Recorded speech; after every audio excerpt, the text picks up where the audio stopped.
It is an illusion to believe that we enjoy complete freedom within our so-called democratic system. I mean, if you believe that we are living in a democratic system where we enjoy the freedom of everything, then I'll call you a totally a deluded person. The biggest lie of the century is the quotation said by Abraham Lincoln, like democracy is the government of people, by the people, and for the people. That's blatant lie. That's a total deception.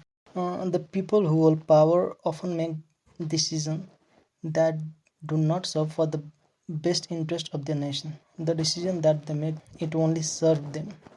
It's not for the people. For example, decisions related to war or the environmental policies, economic policies, taxes, and all other things.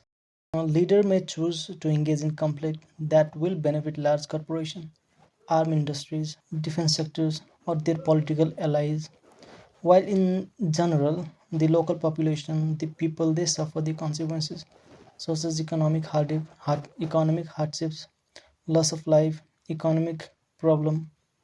Similarly, some of the policies that favor industrial expansion over environmental protection can lead to some long-term hazard, long-term harm, like climate crisis, climate change, global warming, and many more, which will affect ordinary people rather than those in power.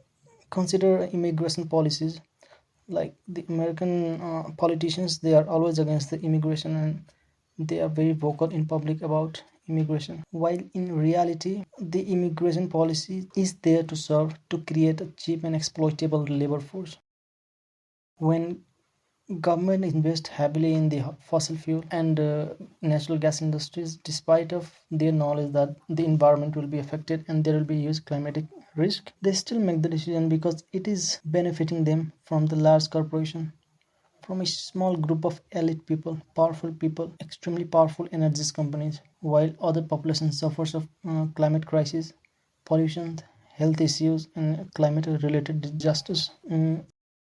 As we know that for a democracy to function effectively, the voices of general people, it must be minimized or excluded. For a democracy to sustain, the voices, the public interference, the involvement of public, the interference of public should be limited as much as possible, because they believe that involving people in democratic process, it will create a lot of complexities, a lot of disagreement will be there, and if there are a lot of disagreement, then it is really difficult to govern those people effectively. So by limiting the participation, those in the power can enforce their policies, their ideas more effectively and more decisively. So this process, they strip away the essence of democracy. What is the essence of democracy?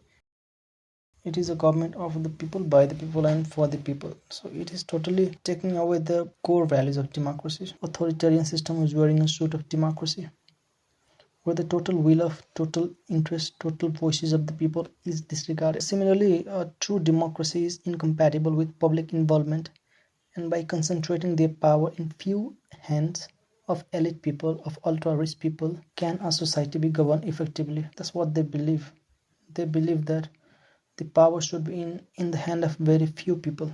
And while talking about the consequences of their decision, the rich people, the leaders, they are totally insulated from the negative impact and negative consequences of the decision that they are making. Who are going to be impacted? Of course, it is the local public, it is the general people who are going to get affected. The impact of the brunt of economic recession, environmental problems, environmental disaster, wars, economic failures, and many more. Consequences of all these will be on the local public. Yet they make it clear that public opinion does not influence their choice, even in democratic system. For example, despite public opposition to certain policies and certain laws that we can see all over the world, those in the power, those politicians, those rich people, they push it to get signed, so that law comes into practice despite our disagreement, despite our opposition. So it can be clearly seen that the will of the people is totally ignored. Yes, it is totally ignored, but yet we are not in a position to believe that we are not in democracy. We are in authoritarian and monarchy system, controlled by few elite people, few rich people, few politicians.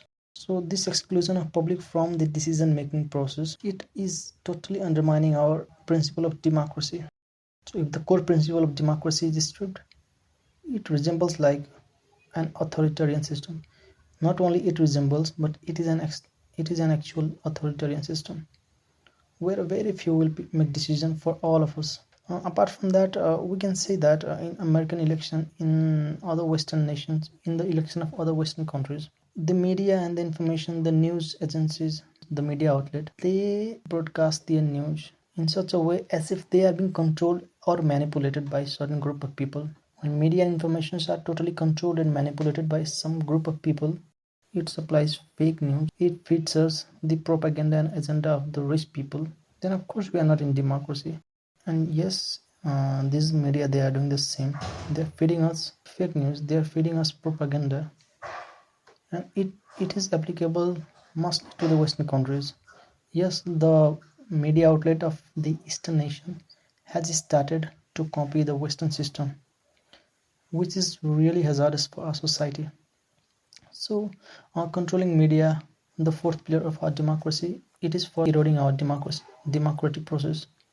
It is totally destroying our democratic process, thus reinforcing the power of a few people, few ultra-rich people, and silencing majority, eliminating the voices of the majority, the general people.